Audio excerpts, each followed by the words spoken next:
Coming up on Hands on Tech, let's take a look at syncing photos between services. Stay tuned. This is TWiT.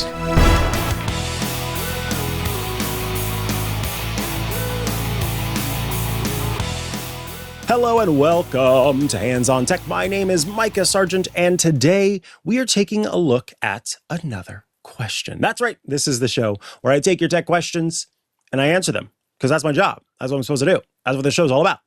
So this week's question comes in from George, who writes, I have photos stored both in iCloud and in Google Photos. Is there a way to sync the two libraries together? Well, yes. Here's the real truth of it all. As much as these companies are required in certain locales to provide the ability for you to take your data from them and move it to another place, which is called data portability, they aren't incentivized to work well with each other in such a way that you can kind of use them both interchangeably. And so this actually is a pretty common challenge. Like, this is something that I hear people talk about because they have either moved from Android to iOS, from iOS to Android, or they have a family member who's on Android and they're on iOS and they want to check. There are many, many reasons why this might be the case, George. And so it kind of depends on how hands-on you want to get. So let's first talk about kind of the simple solution, and it's the solution that I use when it comes to having photos in Google Photos and in Apple's iCloud Photos. You basically use your iPhone or your iPad as a bridge between these two services, okay? And so with your iPhone, with your iPad, you first of all make sure that you have iCloud Photos enabled, which I imagine you do. You know, you tap on your name in the banner, you choose iCloud, you choose Photos, make sure that's toggled on. And then you get the Google Photos app and you install it on your device, you log in with your Google account, and then you make sure that backup and sync is turned on with it. When you have both of these going, the photos that you take with your phone will, of course, if it's an iPhone, will of course appear in iCloud Photos because you have that turned on and it's built in the basic, it's the default for the system, first party, but it will also let Google Photos sync. And here's what's great. With the introduction of the latest version of iOS, Apple has now provided photo library apps, like Google Photos in this case, to be able to sync photos in the background in a new way that wasn't possible before. So before, it was the way that you had to do it was you had to keep the Google Photos app open. And let me be clear, this is something that a developer needs to implement to make possible. But the way that it's worked up to this point, you have to go in and open the Google Photos app every once in a while and kind of have it running actively in memory in order for it to sync your photos. But with the new way of things, an app that does the photo syncing can sort of tell the system, hey, let me stay awake here. I got stuff to do. And so in the background, it's able to keep your photos going and syncing with it. Now, with this backup and sync active on both services, your iCloud Photos and your Google Photos, it's not quite the sync that I think you're after, the SYNC of it all. You are, in doing so, able to automatically upload your photos to both libraries, right? But it's not a sync and merge of the libraries. So if you delete a photo in the iCloud Photos app, that's not going to then sync over to the Google Photos app and delete it there as well. The Photos apps have to be managed independently in many ways, and there are some edits that may also not kind of make their way between the two services. So bear in mind that if you're just looking for a way to make sure that you've got photos in both places, and with much of the kind of basic editing done, the cropping and that kind of a thing, then this is a way to be able to have it work with both iCloud Photos and that sync turned on, and then Google Photos with backup and sync turned on. Now, if you're wanting a more complex, but arguably kind of closer to what you're after solution, then you're going to need a third-party desktop tool.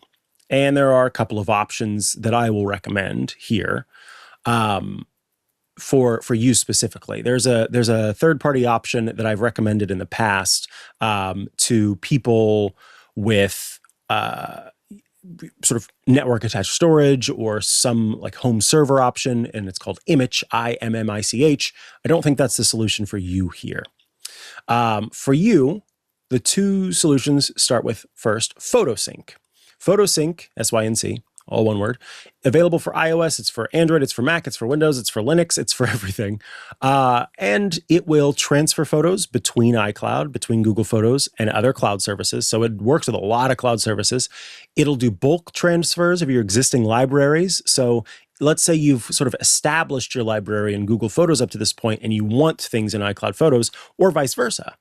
That's what this can do. And then it also does a great job of preserving the metadata across services.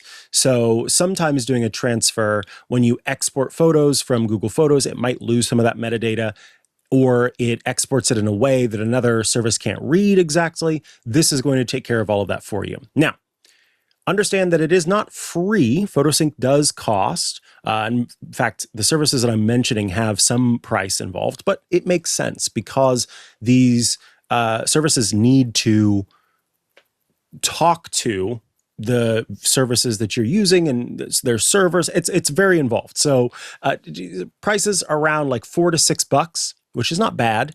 And these are one-time purchases for the Pro version of PhotoSync, but it will work across your various platforms. So you can open it up on your Windows PC. You can open it up on your Mac if you have that. You can open it up on your iPhone. You can open all these places and use it as that sort of one library of truth that then the others are kind of based on.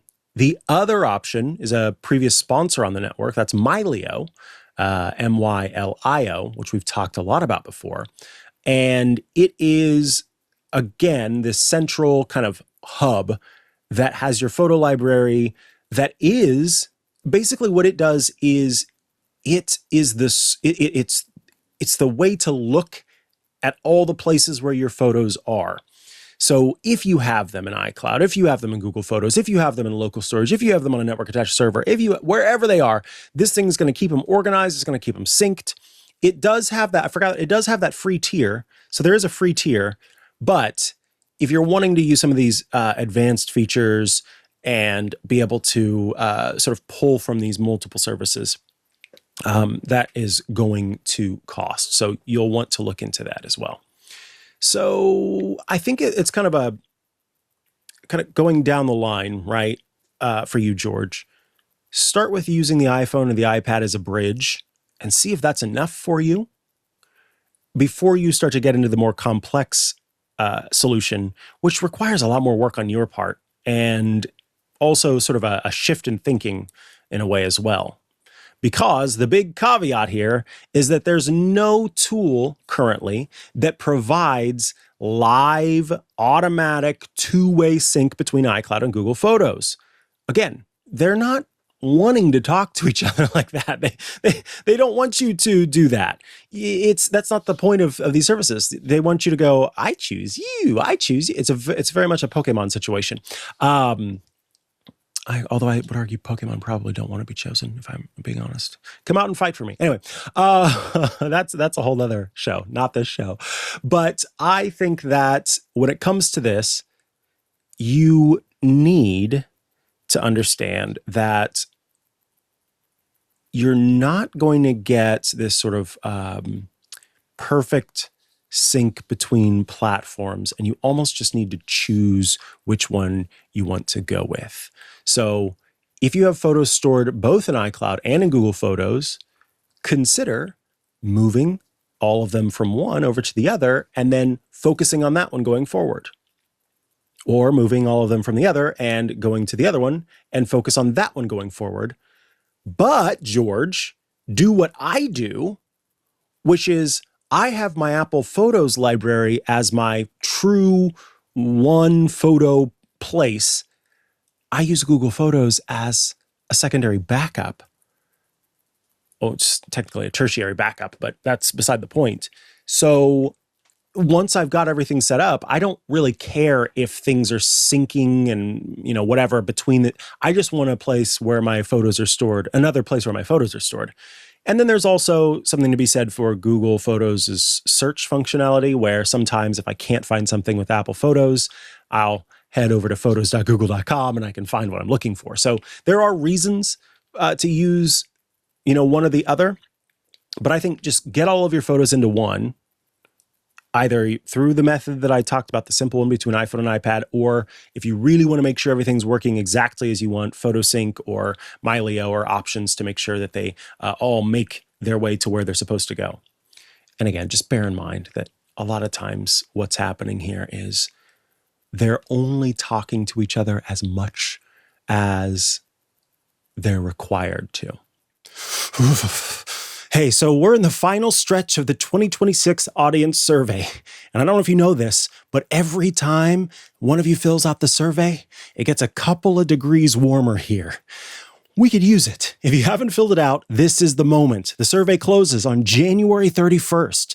So head to twit.tv/survey26 because your feedback actually helps us improve every single one of our shows. Thanks so much for taking the time. Wait, honestly, a few of you must have done it. It's getting a little warmer in here. Thank you. Survey26, twit.tv/survey26.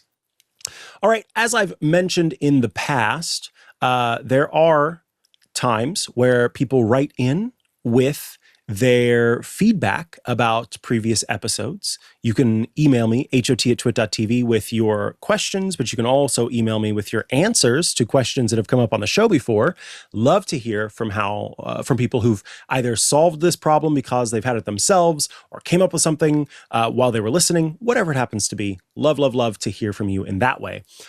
This week, I have a couple of follow-up moments from folks who were responding to a question we received last month where someone was asking sort of, is there an Apple device that we wish Apple would make again? Or I think originally the question was like, what was it? Should Apple bring back? You know what? I got to go back and look, John, because I want to make sure to get this right.